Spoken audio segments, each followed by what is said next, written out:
Hello বন্ধুরা, আপনারা সবাই কেমন আছেন? আশা করি অনেক অনেক ভালো আছেন। আজকের ভিডিওতে আপনাদের সবাইকে স্বাগতম।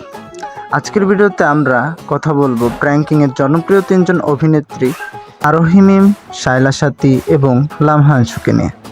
বর্তমান সময়ে কে বেশি জনপ্রিয় তা জানতে ভিডিওটি স্কিপ না করে পুরোপুরি দেখতে থাকুন। নাম্বার 3, লামহা আনসু। বর্তমানে তার অভিনয় দিয়ে সকলের মন জয় করে নিয়েছেন। তার উল্লেখযোগ্য নাটক স্কুল পালিয়ে বিয়ে, বান্ধবী যখন কাজের মেয়ে, চরিত্রহীন ছেলে।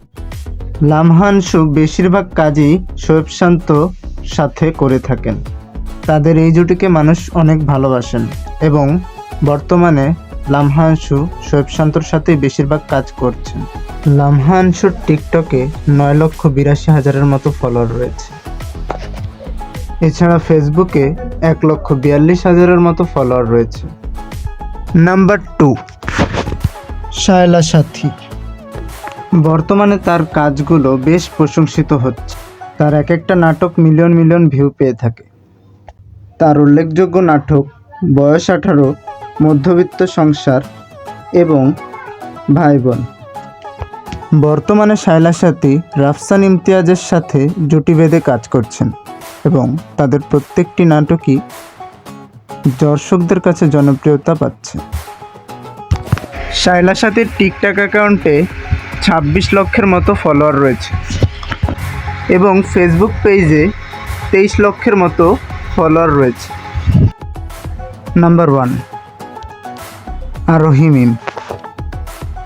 আমাদের আজকের এই ভিডিওর 1 নম্বর অবস্থানে রয়েছেন প্র্যাঙ্কিংয়ের জনপ্রিয় অভিনেত্রী আরোহী মিম।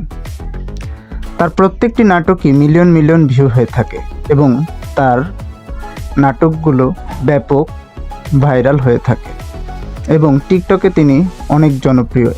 তিনি সাম্প্রতিক সময়ে সাকিব সিদ্দিকের সঙ্গে জুটি বেঁধে কাজ করছেন এবং ব্যাপক জনপ্রিয়তা পাচ্ছেন।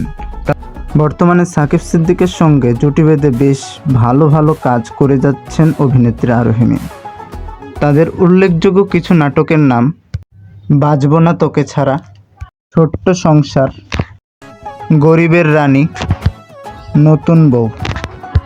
আরোহী মিমের টিকটকে 85 লক্ষের মতো এবং ফেসবুকে 12 লক্ষের মতো ফলোয়ার রয়েছে।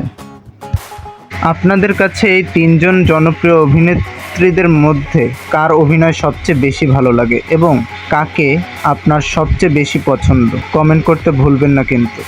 আজকের ভিডিওটি আপনাদের কাছে কেমন লাগলো তা জানাতে ভুলবেন না কিন্তু। আপনারা লাইক, কমেন্ট বেশি বেশি শেয়ার করলে পরবর্তীতে আরও ভালো ভালো ভিডিও আমি শেয়ার করতে পারবো। আমাদের পরবর্তী ভিডিওতে কোন অ্যাক্টর অ্যাক্ট্রেসদের সম্পর্কে জানতে চান তা লিখে অবশ্যই আমাদেরকে জানিয়ে দিবেন। প্র্যাঙ্কিংয়ের এই তিনজন অভিনেত্রী ছাড়াও আর কাকে কাকে আপনাদের ভালো লাগে? এই তিনজনের মধ্যে কার অভিনয় আপনাদের সবচেয়ে বেশি ভালো লাগে তা কমেন্টে জানিয়ে দেবেন। আজকে এ পর্যন্তই। এই ভিডিওটি কেমন লাগলো তা অবশ্যই জানাবেন। আজকের মতো এখানেই সমাপ্তি। দেখা হবে পরবর্তী কোনো ভিডিওতে।